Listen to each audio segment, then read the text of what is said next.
Hey guys, how you getting on? Dave here again. In this video, I'm going to go over Performer Invoices in Turbo Inventory. Well, the first thing we're going to look at is the fact that you actually can decide which users you want to be able to create and see Performer Invoices. So for instance, if we go into our demo user here and click Edit, we can go down to Roles and Permissions and we'll see the Performer Invoice options here. So if I untick Performer Invoice, then this user will not have the ability to create or edit Performer Invoices. To get our Performer Invoices, we just pop to Sales and Performer Invoices. This screen will come up and list out any, and if you've previously searched for anything, that information will pop up too as well. So here we have no Performer Invoices, so we're going to add one now using the Add Performer Invoice option. I'm going to select John Smith, and we have our standard options here for Performer Invoice to the required delivery. Which location we're going to deliver it out of, if we want to deliver to a different address.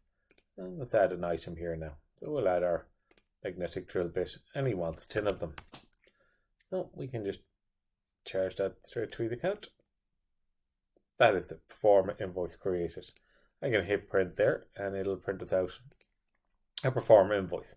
Performer Invoices have their own tracking number, their own reference details, and everything. If we from here we have the option to email it as well. So we continue that and pop back to our Sales and Performer Invoices.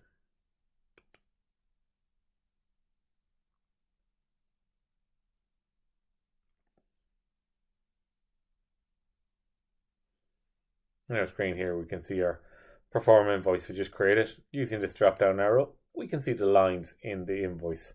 We can view it, and the other options we have then are to email it, print it, or convert it to an invoice.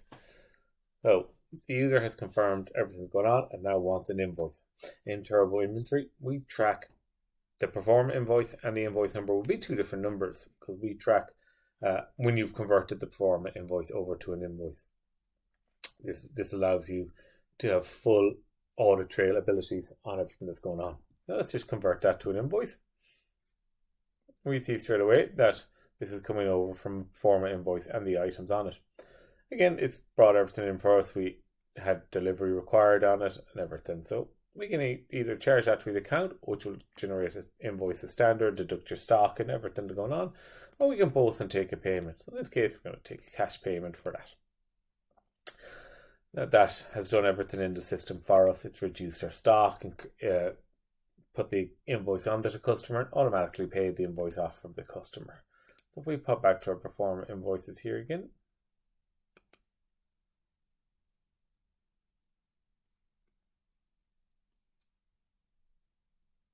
we can see the status of this Performer Invoice is now marked as invoiced, and I tick on that. I do not have an option to convert to an invoice. Now in this view, you can quickly create a filter and go, well, I don't want to see any invoices that contain a status of invoiced, any Performer Invoices that contains a status of invoiced. Do that and it'll remove them all out. So for instance, I'll tick that and they're back in again. This quickly allows you to have whatever views you want. For instance, I prefer if the status column was here. That's moved to there now, and when I come back here to the view again, it'll be back on the screen. Back to Perform Invoices. We'll see that the status column is changed wherever we want it. I could even group them by statuses if I wanted or anything. So you have full control in how you want to see and everything as well. For instance, if I had a bunch of Perform Invoices against customers, I can group them by customer to see all the ones underneath it and everything that's going on. Thanks for watching, guys. Bye.